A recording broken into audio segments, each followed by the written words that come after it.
Mami Rosan, ano po ba ang mga best moment bonding niyo po about kay Kian? Araw-araw. Ano po yung mga moment niyo po dalawa?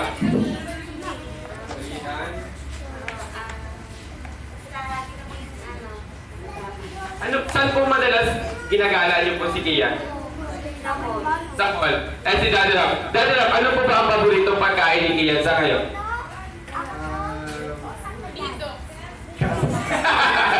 Ano po, pag kunwari lumalabas po kayo, saan po kayo kumakain?